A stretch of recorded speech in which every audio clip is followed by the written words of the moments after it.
फसल लगाई जाती है, जाई है, सूडान है, सब फसल का नाम है जो स्पेशल किसके लिए, जानवर के लिए। अब इसके बारे में पढ़ना आगे। अब है अतः कहा जा सकता है, इसीलिए कह सकते हैं कि जो है मानव जो है, इसीलिए कह सकते हैं हम कि मानव का जीवन जो है किस पर आश्रित है, पौधों पर। ठीक है, इसलिए अतः कहा जा सकता है कि मानव को अपनी जरूरतों के लिए पौधों पर निर्भर रहना पड़ता है। ठीक है, निर्भर है या तो निर्भर रहना पड़ता है, दोनों बात देखिए। तो कहता इसीलिए जो मानव जीवन जो है किस पर निर्भर है, पेड़ पौधों पर। हाँ, पेड़ पौधा नहीं होगा तो हम लोग अपना मानव जीवन की कल्पना नहीं कर सकते हैं। अगला है लिखा हुआ कि एकमात्र जीव जो प्रकाश संश्लेषण करता है उसका नाम क्या है, पौधा। एकमात्र ऐसा जीव है, सजीव में एकमात्र ऐसा जीव है जो प्रकाश संश्लेषण की क्रिया करता है, उसका नाम पौधा। अगला जो है प्रकाश संश्लेषण, अगला टॉपिक में भी बताए थे हम कि प्रकाश संश्लेषण क्या है, इसमें भी समझ लो। प्रकाश संश्लेषण का मतलब होता है, बना लिए क्या चीज, हाँ सूर्य बना लो, आँख नहीं,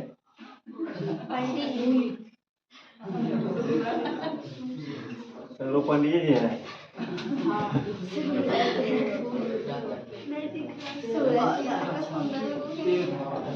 ठीक है, पेड़ है, इसका सूर्य का मान ले लाइट है। ठीक है, ठीक, समझना है कौन संश्लेषण, प्रकाश संश्लेषण। ठीक है,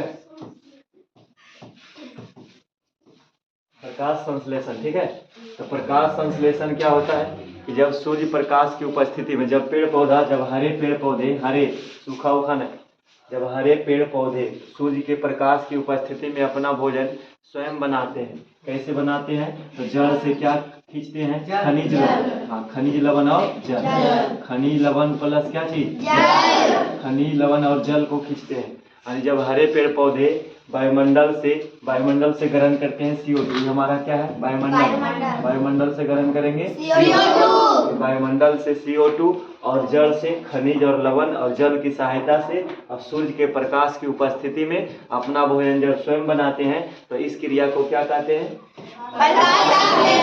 प्रकाश संश्लेषण। रासायनिक अभिक्रिया क्या है कि जब हरे पेड़ पौधे अपना भोजन सूर्य के प्रकाश की उपस्थिति में वायुमंडल से कार्बन, पूछेगा भी कि वायुमंडल से CO2 गैस ग्रहण कर, ठीक है, जड़ द्वारा खनिज लवण अथवा प्लस जल की सहायता से जब अपना भोजन स्वयं तैयार करते हैं तो इस प्रक्रिया को, इस पराक्रम को क्या कहते हैं,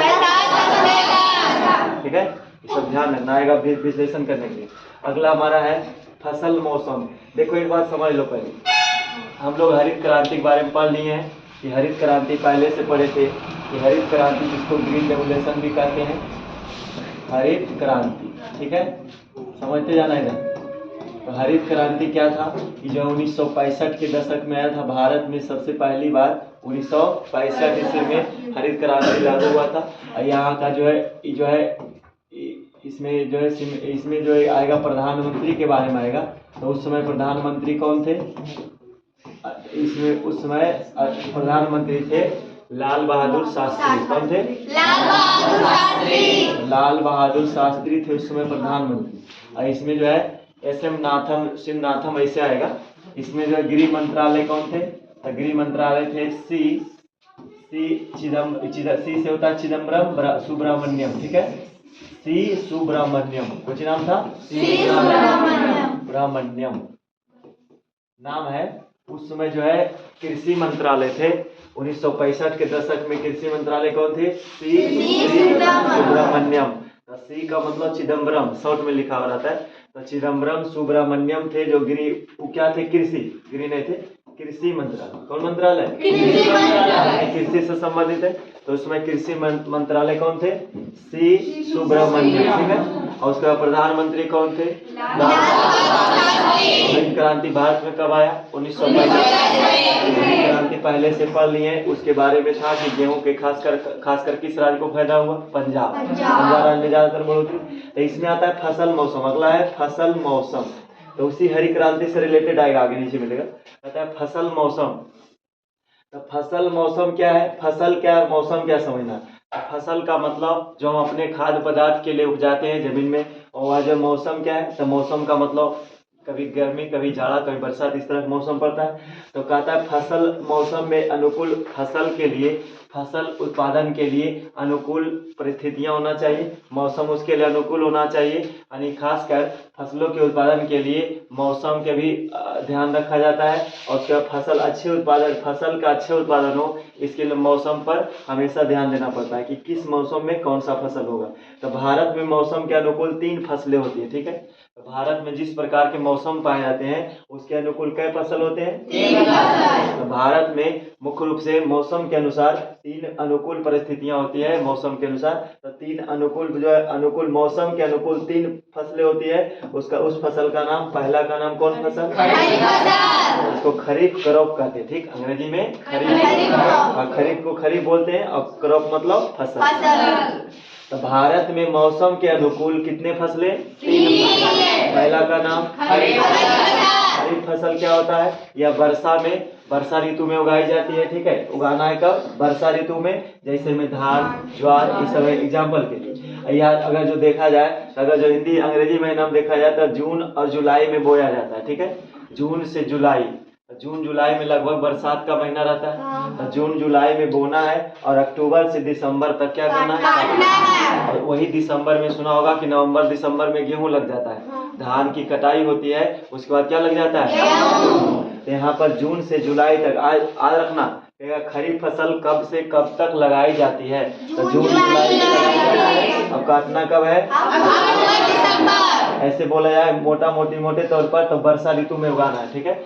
वर्षा ऋतु में बोई जाने वाली फसल को खरीफ फसल कहते हैं, अथवा जून से जुलाई महीना में बोई जाने वाली फसलें को खरीफ फसल के नाम से जाना जाता है। और इस फसल की कटाई जो है अक्टूबर से दिसंबर तक कर दी जाती है, ठीक है। इतना मतलब अक्टूबर से दिसंबर तक काट लेंगे, उसको कहेंगे कौन फसल? खरीफ फसल। जैसे में धान, जैसे में ज्वार। अगला हमारा है, अगला है रबी फसल। अगला क्या है? रबी फसल।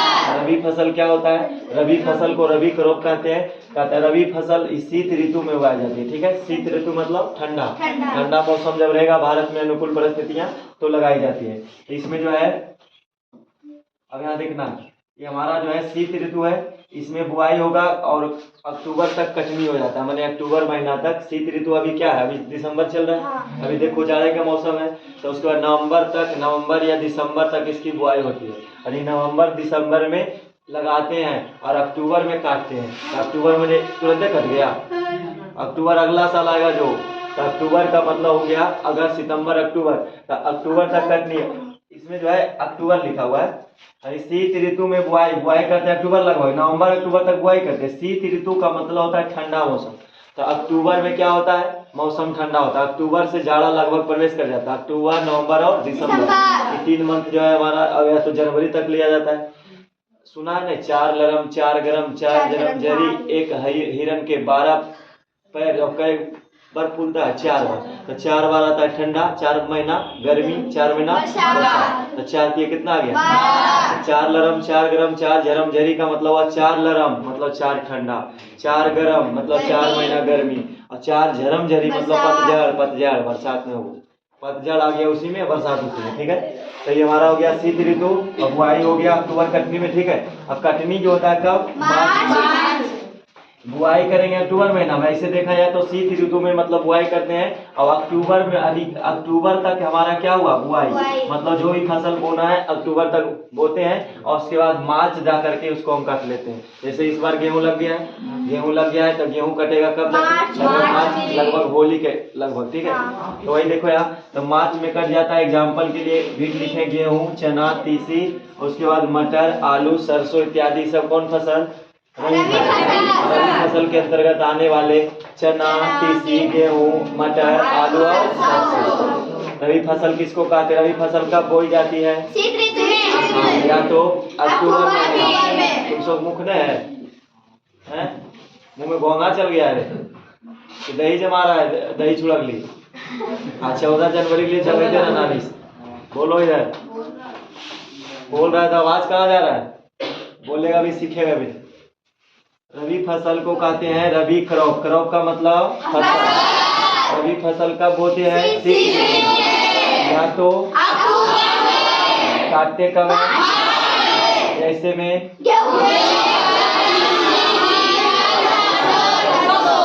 इतना जो है ये हमारा रबी फसल के अंतर्गत आएगा। अगला हमारा देखो फसल 3 प्रकार के हम बोले हैं मौसम के अनुकूल। भारत में 3 प्रकार के मौसम पाए जाते हैं, जाड़ा, गर्मी और बरसात। तो बरसात में फसल हुआ गया कौन फसल? खरीफ फसल। बरसात में कौन फसल? इस पर रबी फसल कब? जाड़ा के दिन। गर्मी आ गया, गर्मी आएगा अगला बार। अब बरसात तक फसल हो गया। अब एक मौसम और है भारत में, उसका नाम है ग्रीष्म। ठीक है, ग्रीष्म फसलें। ग्रीष्म फसलें मतलब गर्मी में जो लगाई जाती है, तो इसको ग्रीष्म फसलें कहते हैं। इसकी बुआई जो है मार्च से हो जाती है। ठीक है, जून गर्मी महीना में होता है इसका बुआई कब होगा? जून। हाँ, जून महीना में लगभग बुआई हो जाता है। और इसका कटाई अब मार्च तक मान ले जाए। अब देखो यहाँ मार्च तक लगाए, ठीक है, मार्च तक लगा दिए। ग्रीष्म फसलें में आएगा, ये सब आएगा, ज्वार वगैरह आता है। और इसमें आएगा ज्यादातर मूंगफली आएगा। मूंगफली हो गया, तिलहन लगभग 2-4 रहेगा। अब यहाँ देखो तिलहन मतलब तिल नहीं, तिलहन का मतलब तिलहन तो तेल ला हो गया। और दलहन कहेगा, दलहन में दलहनी फसलें समझ में आता है, जो डाल देता है। जैसे मूंगफली वगैरह है। मूंगफली भी देखो बरसात लगभग इसी टाइम में मार्च में लगे। मैंने जैसे गेहूं कटने के बाद क्या लग जाता है? मूंग। देखा लगते गेहूं कटने के बाद मूंग लगा देता है। वही मूंग जब धान की खेती होती है पुनः, तो उसी में जो है जुताई करवाता है खेत। तो वही जो हमारा दलहनी फसलें लगाया जाएगा।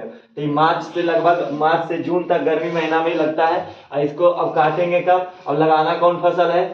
वर्षा ऋतु में लगाएंगे फिर। तो जून जुलाई में देखो यहाँ, तो जून जुलाई सेम फसल है लगभग, ये भी बरसाती फसल है लगभग वही है। ग्रीष्मकालीन फसलें जो है, ग्रीष्मकालीन जो है बुआई कब होता है? मार्च से जून महीना में इसकी करते हैं बुआई। और इसके बाद कटाई। इसका कटाई कुछ नहीं। दलहनी फसलें ज्यादातर क्या है? मूंगफली। इसमें क्या होता है? मूंगफली वगैरह जो है। और उसके बाद मक्का, सुना है मक्का? मक्का हो गया, मूंगफली हो गया। ये सब जो मतलब बरसात में लगभग मतलब ज्यादा ना तो बरसात होती है ना ही मतलब गर्मी, ग्रीष्मकालीन फसलें होगी। सही जो है। और मकई कोड़ने जाता होगा तो देखा होगा कि जब उस समय छतरी लगा के जाता है, धूप से बचने के लिए कि वर्षा से? धूप से बचने के लिए। ठीक है, तो ग्रीष्मकालीन फसलें इसी को कहते हैं। ठीक है, इसको कहते हैं समर क्रॉप। कौन क्रॉप? Summer crop. अब आगे देखो, आगे हमारा है, उल्टा पुल्टा छप गया है। अगला हमारा है फसल उत्पादन में वृद्धि। ठीक है, अगला क्या है? फसल उत्पादन में वृद्धि। तो हमारा जो है जान गए कि भारत में जो है 3 प्रकार की फसलें मुख्य रूप से लगाई जाती है, मौसम पर आधारित है। फसल उत्पादन के लिए हमें उचित अनुकूल परिस्थितियां होना चाहिए, मौसम होना चाहिए, समुचित व्यवस्था होना चाहिए, सिंचाई के साधन उपलब्ध होने चाहिए, तभी हमें फसल का उत्पादन अच्छा से होगा। अब यहाँ पर है फसल, तो फसल के जो है फसल उत्पादन में वृद्धि। फसल उत्पादन में वृद्धि कैसे हुआ? हरित क्रांति जब अपनाया गया तो फसल में क्या हुआ? वृद्धि। हरित क्रांति लाने से भारत में क्या फायदा हुआ कि जो है अनाज के जो कमी था वह पूर्ति हो गया। और उसके बाद जो गरीबी था कृषि क्षेत्र में वह बढ़ गया और अग्रणी देश में गिना जाने लगा। कौन? भारत देश। इसलिए भारत देश को कहा गया कौन सा देश? कृषि प्रधान। अब यहाँ पर देखो फसल उत्पादन में वृद्धि। वृद्धि जो हुआ, पहला पॉइंट है हरित क्रांति के बाद। जब भी फसल उत्पादन में वृद्धि हुआ तो हरित क्रांति के बाद। हरित क्रांति क्या है कि नया टेक्नोलॉजी का प्रयोग करना, उन्नत किस्म का प्रयोग करना, फसलों में नए तरकीब अपनाना। ठीक है, और उसके बाद जो है पुराने ढंग से पहले खेती होता था, टुकड़ा में खेती होता था पहले। अब क्या है, समझदारी हो गया तो अब जो है एक खेत रहेगा कम से कम 1-2 बीघा का, 20 कट्ठा का, 30 कट्ठा का, 15 कट्ठा का, 5 कट्ठा का। और पहले टुकड़ा में बटा हुआ रहता था, इसीलिए थोड़ा दिक्कत होता था। इसमें हरित क्रांति के बाद 2006 तक भारत कृषि भूमि में लगभग कितना % की वृद्धि की है? 25। पॉइंट याद रखना है कि 2006 तक भारत में जो है कृषि क्षेत्र में, कृषि भूमि में 25% की वृद्धि हुई है। मतलब हुआ कि यदि मान ले जाए हमारे पास 10 हेक्टेयर जमीन है, या तो मान लो 100 हेक्टेयर जमीन है। कितना हेक्टेयर? 100 हेक्टेयर। मान लो 100 हेक्टेयर जमीन है। ठीक है, तो 100 हेक्टेयर का कितना %? 25%। 100 हेक्टेयर का, हेक्टेयर खेत है, बीघा हेक्टेयर होता है, एकड़ होता है। तो ये जो हमारा हेक्टेयर है, तो ये जो खेत मापने का पैमाना है, तो 100 हेक्टेयर का मान लें हम 25% निकालते हैं, तो 25% के लिए बटे कितना हो जाएगा? हट गया। तो लगभग जो है 100 हेक्टेयर में 25% का मतलब 25 हेक्टेयर कृषि बढ़ गया। अब सुनो इधर, कहता है कृषि भूमि का 25% की वृद्धि है। मतलब जो हमारे पास भूमि था, जो पहले ऐसी रह जाता था, मतलब परती रह गया, उसमें कुछ फसल नहीं लगाते थे। अब क्या हुआ कि हरित क्रांति आने से नया नया टेक्नोलॉजी आया, अब लोगों ने क्या हुआ इसके प्रति जागरूक हुए और कृषि क्षेत्र में क्या हुआ वृद्धि। कितना परसेंट? 25% वृद्धि हुआ। और अनाज में कई गुना बढ़ोतरी हो गया, 4 गुना फसल बढ़ोतरी हो गया। मतलब पहले जो उपज कम होती थी, अब उसमें फसल के उपज क्या हो गया? ज्यादा। अब आता है फसल उत्पादन में वृद्धि की आवश्यकता की गतिविधि होती है। आवश्यक गतिविधि क्या है? फसल उत्पादन में वृद्धि के आवश्यक गतिविधि। आवश्यक गतिविधि क्या है?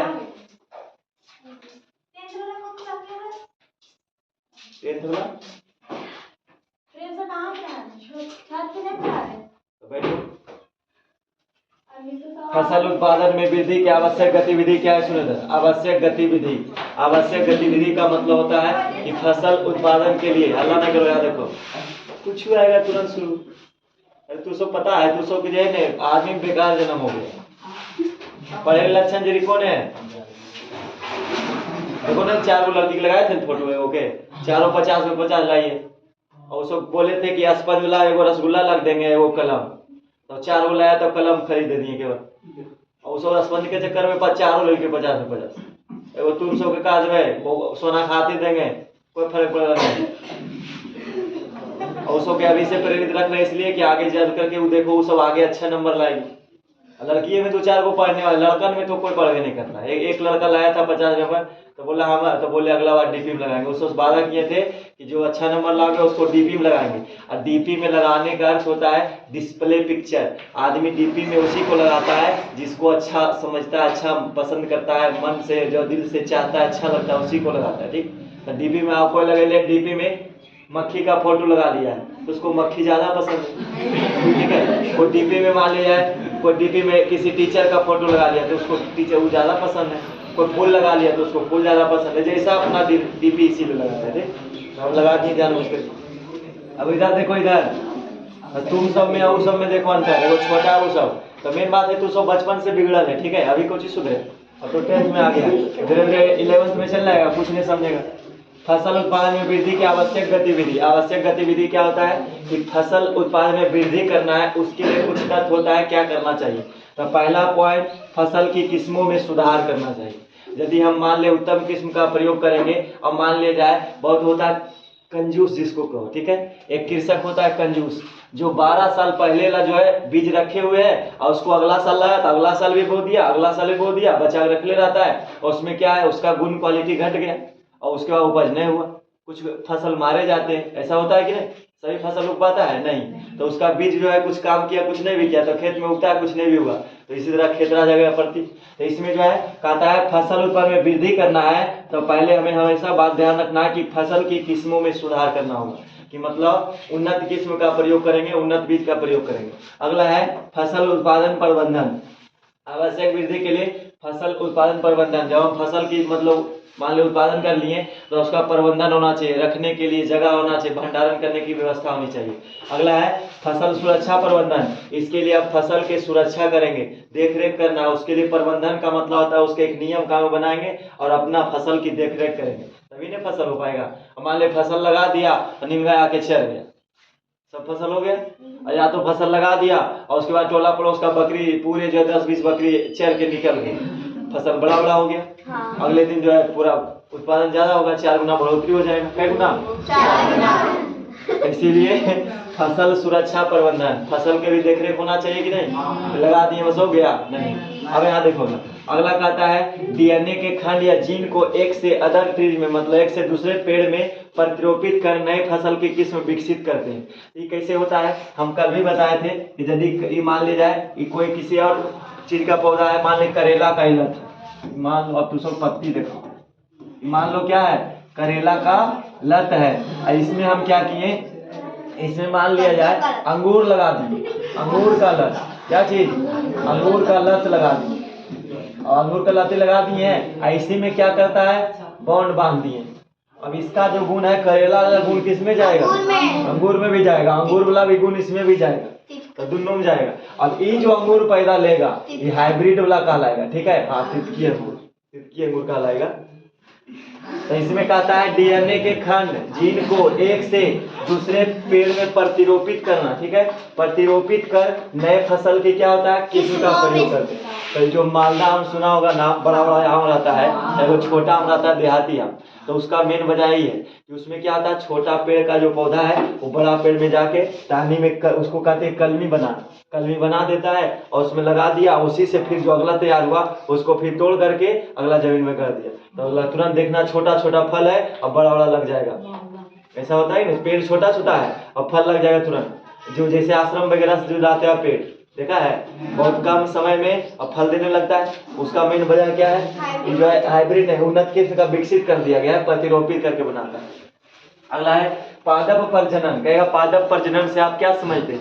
तो पादप प्रजनन का शाब्दिक अर्थ होता है, प्रजनन का मतलब अपने समान बच्चों को जन्म देना को कहते हैं क्या चीज, प्रजनन। तो प्रजनन का मतलब होता है, पादप प्रजनन के बारे में बता रहा है। तो फसलों की समुन्नत प्रजातियों के सुधार के साइंस को क्या कहते हैं, पादप प्रजनन। पूछेगा कि फसलों के समुन्नत प्रजाति, समुन्नत का मतलब उन्नत किस्म का जो प्रतिरोपित किए।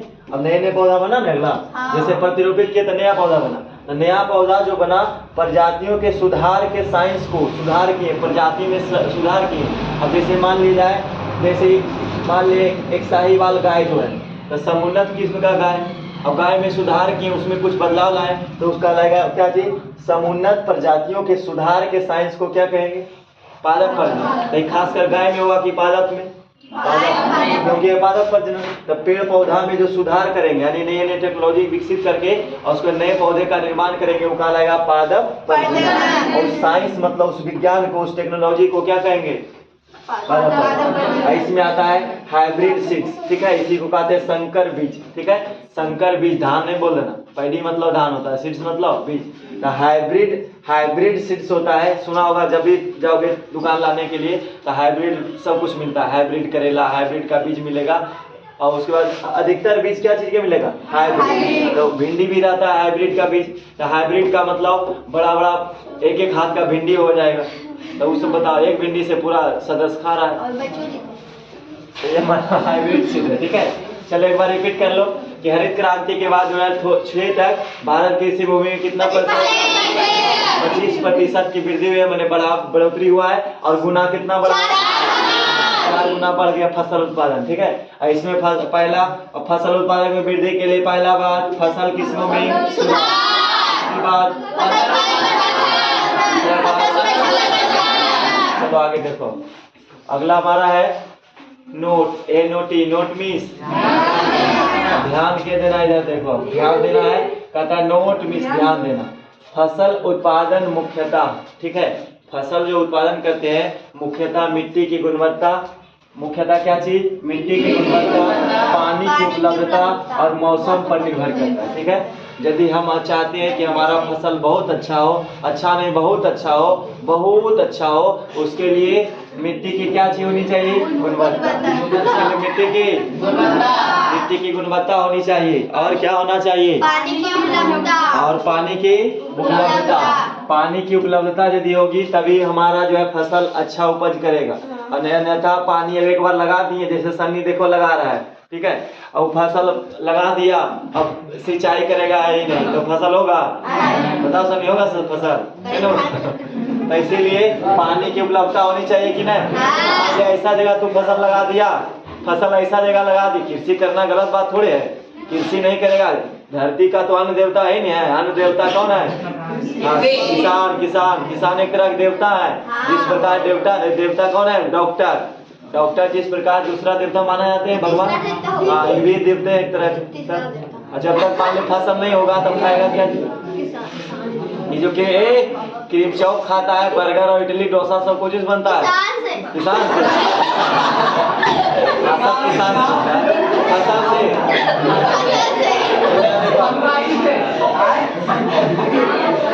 अभी क्या देखें, फसल में फसल है अल्लाह कब कम करो जा किसान से होता है। फसल मुख्यतः मिट्टी की गुणवत्ता, फसल का उत्पादन जो है मुख्यतः मुख्य रूप से देखा जाए तो मिट्टी की गुणवत्ता होनी चाहिए। मतलब मिट्टी में गुणवत्ता होना चाहिए, मतलब उसका गुण होना चाहिए। और नहीं है गुण, मान ले बरसों से मान ले खेत बढ़ती है तो अच्छा फसल होगा, और लगातार हो रहा है फसल, अगर जो जैसे किसी गाय को लगातार दूध मान ली उससे निकाल रहे हैं, खाना पीना दे नहीं रहे, तो क्या होगा, एक दिन गाय मर जाएगी। तो उसी प्रकार हमारा खेत है, ये अन्न जो है, अन्न देवता जो है, यदि अन्न फसल तब होगा जब मान ली उसके लिए देख रेख करेंगे, खेत की मिट्टी में जांच करते हैं, उसमें क्या उदासीनीकरण हम मान ली देखते हैं, अम्लीय गुण है या क्षारीय गुण है, उदासीनता है, क्या है, जांच होता है, और जांच के फलस्वरूप लगाया जाता है। जहाँ ऐसा होता, यदि ऐसा नहीं होता तो अंगूर की खेती कहीं भी कर लेते, कपास की खेती कहीं भी हो जाती, और उसके बाद काजू की खेती कहीं भी हो जाती, लेकिन इधर नहीं होगा। क्यों?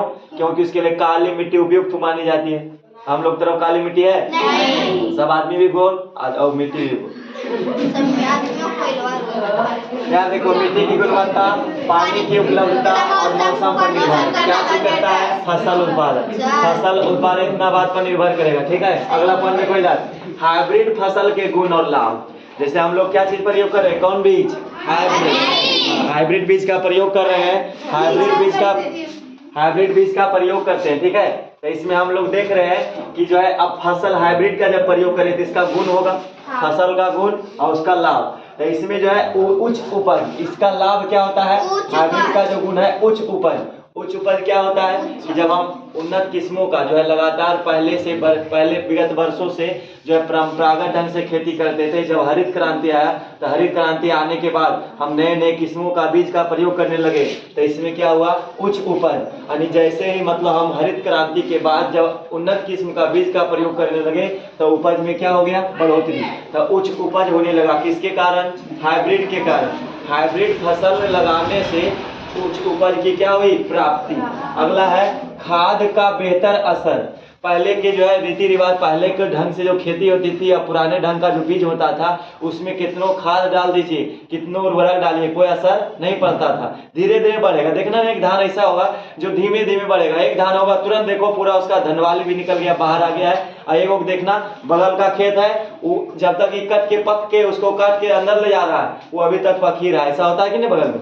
तो उसका मेन वजह है पुराना जो है बीज है रखा हुआ है, उसको लगा दिया है, उसको कंजूसी टाइप से कर सकते हैं, या तो पुराने बीज का प्रयोग किया है। तो खाद का बेहतर असर पड़ता है किस पर, हाइब्रिड पर। हाइब्रिड फसल जब लगाते हैं, हाइब्रिड बीज का प्रयोग करते हैं तो उसमें उर्वरक का बहुत जल्द असर पड़ता है। ठीक है, यदि आज मान लो उर्वरक डाल दिए, खाद डाल दिए, तो उसका अगला दिन देखो उसका काला हो जाएगा या तो उसका रंग बदल जाएगा। किसके कारण, तो हाइब्रिड बीज का प्रयोग करेंगे तब। अगला है पूर्व परिपक्वता, एक साथ पककर रेडी हो जाते हैं। देखो पहले जमाना वाला जो खेती होता था, पहले का जो बीज होता था उसमें क्या होता था, जब लगाते थे फसल तो आधा खेत पक गया, आधा ऐसी। ठीक है, अब बताओ ऐसा स्थिति में कौन काटेगा। अब ये हुआ, अब ये पकने के इंतजार में दिया छोड़, अब छोड़ दिया तो आ गया बाढ़, आंधी आ गया, अब पके इंतजार छोड़ दिए थे, अब छोड़ दिए, बाद 10 दिन के अंदर इतना तूफान आया, पता चला सारा फसल गिर गया, सब सुहा हो गया।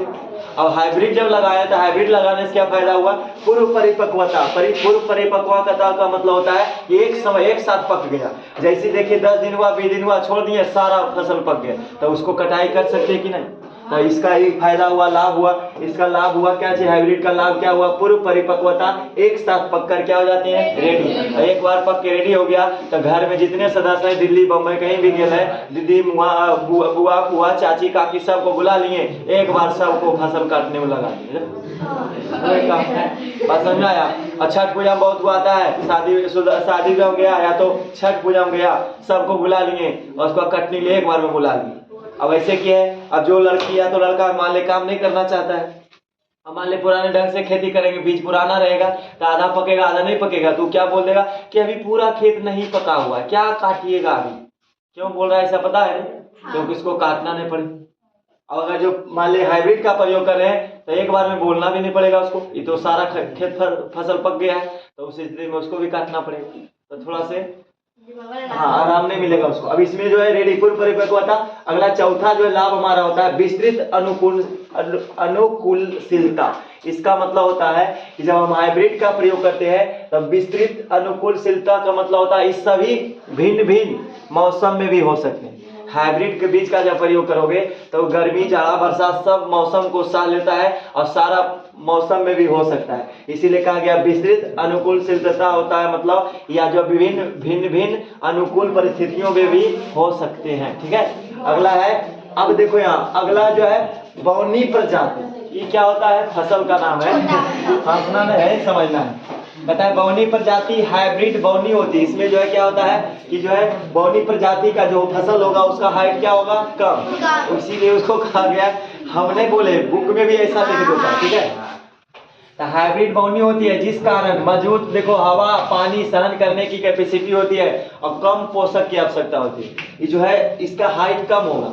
जो हाइब्रिड होगा इसका जो है कुछ कुछ प्रजाति होता है उसका हाइट कम होता है, और कम होने के कारण इसलिए देखना जिसका हाइट कम रहता है, ठीक है, जिसका हाइट कम रहेगा वो थोड़ा से मजबूत ज्यादा रहता है, हवा आंधी तूफान में खड़ा रहेगा मजबूती से, और जो लंबा है ऐसे झुक जाएगा तुरंत गिर जाएगा। ठीक है, अरे मतलब बता रहे हैं आगे तो जिस कारण मजबूत होता है। ए आगे आओ, अगला फिर अभी खुश न हो जाना, जो हाइट कम है खुश न होना, आगे जाके फिर दुख हो जाओगे। मजबूत होता है ज्यादा, ठीक है, और उसके बाद हवा पानी सहन करने की कैपेसिटी क्षमता होती है किसमें? बौनी प्रजाति के हाइब्रिड में। ठीक है, और इसमें जो है कम पोषक का, ठीक है सुनिए, कम पोषक का शोषण करता है। कम पोषक का मतलब बहुत कम खाद भी दोगे तो भी हो जाएगा। ठीक, अब बाकी पहले जमाना का जो बीज था एक बार लगाओ खाद डालो लेकिन फिर भी ढंग से नहीं होता, तो इसमें शोषण कम करता है। अब इसका हानि देखो, एक बात जान लो, जहां जहां लाभ और हानि दोनों गोतिया है, ठीक है भाई, जहां जाएगा दोनों जाएगा।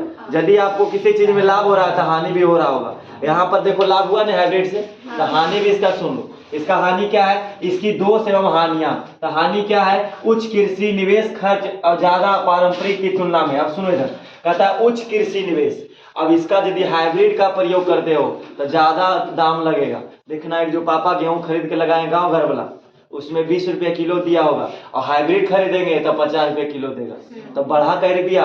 30 रुपया। तो क्या निवेश बढ़ गया? खर्च हाँ बिल्कुल बढ़ गया। तो उच्च जो है इसके लिए हाइब्रिड का जब प्रयोग करती है तो इसका एक हानियां दिखाया जाता है कि उच्च कृषि उच्च जो है कृषि का जो क्वालिटी क्या होना चाहिए? उत्तम होना चाहिए। तो कृषि जो है उच्च होना चाहिए, और निवेश खर्च जो ज्यादा होता है, मतलब इसमें जो है ज्यादा खर्च पड़ता है, यानी कम पैसे में आप हाइब्रिड का जो है खरीदारी नहीं कर सकते। और पारंपरिक की तुलना में ज्यादातर पुराने रीति रिवाज से जो खेती करते थे और पहले हर बैल से करते थे, तो क्या उतना खर्च लगता था? अब ट्रैक्टर लाया, ट्रैक्टर लगाया, अब बताओ ट्रैक्टर जो हाइब्रिड, अब मान लिया हार्वेस्टर मंगवाया तो क्या मंगनी में आ जाएगा वो? तो उसके लिए निवेश लगेगा ज्यादा कि नहीं? पहले हाथ से डेगौनी करते थे, हाथ से दिया चूर, दान चूर आ गया, निकल गया। अब क्या है, झरनी आ गया तो ये आ गया, तो नए नए मशीन आ गए हैं, तो उसके कारण क्या है, तो क्या खर्च बढ़ा कि नहीं? खर्च बढ़ गया नहीं। तो इसका मतलब है कि इसका हानि क्या है कि ज्यादा खर्च लगेगा पुराने जमाने के तुलना में। अगला है कम चारे की प्राप्ति। अब बता, अभी अभी हमने पढ़ा कि प्रजाति कैसा होगा? बौनी। अब बौनी प्रजाति के फसल है तो हाइट कितना होगा? 55 फीट के, 5 फीट के। अब मान ले, मैंने 55 5 नहीं समझना है, छोटा फसल होगा यार, तो सब कुछ बोले भी दिक्कत लगता है। ठीक है, ये मान लो फसल है उल्टा सरसों है, क्या है? उल्टा सरसों है। ये मान ले, देखो बौनी प्रजाति का है, प्रजाति कैसा है? हाँ बौनी प्रजाति का है। ये मान ली क्या है? बताओ अपने से सोचिए, ये क्या है बताओ सोच के। अरे काम चलाना, चले क्या है बताओ? बात सोच के मान लो। अब सुनो इधर, अरे मतलब समझा रहे हैं तो एक बतिया अभी कल अगला बार से चिपका देंगे, फिर टेंशन नहीं। अब यहाँ देखो इधर, तो ये हमारा जो बौनी प्रजाति का हाइब्रिड का प्रयोग करेंगे। अगला सुनो इधर, डिस्टर्ब नहीं करना है। अब यहाँ देखो इधर, जब बौनी प्रजाति का जब प्रयोग करेंगे हाइब्रिड का, तो इसमें क्या होगा? कम चारे की प्राप्ति। अब बताओ, कोई मान ले इतना लंबा रहता फसल, तो इसमें ज्यादा चारा मिलता कि नहीं? बकरी के लिए, गाय के लिए, खाने के लिए। इतना लंबा पौधा तो चारा ज्यादा होगा कि नहीं? जो काटे कट्टू जो निकलता है, भूसा जो निकलता है, उसमें ज्यादा होता है। तो कम चारे की प्राप्ति, ठीक है, कम चारे की प्राप्ति हुआ। अब हाइट है कम, बौनी प्रजाति का है, 1 बीता के धान है, तो अगर हम कितना बताओ कितना होगा भूसा कितना किया कुछ पता चलेगा? हाँ, 5 किलो निकले। तो कहने का मतलब है कम चारे की प्राप्ति होता है किसके कारण? हाइब्रिड का प्रयोग करने के कारण। ठीक है, और सुने जा रहे इसका मेन कारण क्या है? हाइट स्मॉल, माने हाइट कैसा होता है? छोटा। इसी के कारण कम चारे की प्राप्ति। खरपतवार नियंत्रण की समस्या, जैसे ही हाइब्रिड का प्रयोग करोगे तो 75 को बीमारी आएगा। जैसे तुम लोग में बीमारी आता है, कुछ पूछताछ होता है तो नहीं आता है, पेट में दर्द, कलेजा में दर्द, फेफड़ा में दर्द, किडनी में दर्द उठता है, जब पूछताछ की बारी आया था वैसे नहीं। खरपतवार के नियंत्रण जब हाइब्रिड का प्रयोग करते हैं, सुनो इधर, जब हाइब्रिड का प्रयोग करने लगेंगे तो खरपतवार नियंत्रण की समस्या आती है। खरपतवार नियंत्रण की समस्या क्या है? इसमें क्या होता है कि ज्यादातर खरपतवार कहते हैं जो पौधों के साथ अवांछनीय पौधे निकल जाते हैं, जो बिना फालतू के, जिसका कोई उपयोग नहीं है। लगाओगे, अब मान ले लगाए मसूर का दाल और उसके साथ बड़ा बड़ा घास हो गया तो हमारे लायक है कुछ काम का? नहीं, बस बकरी खिलाएंगे नहीं।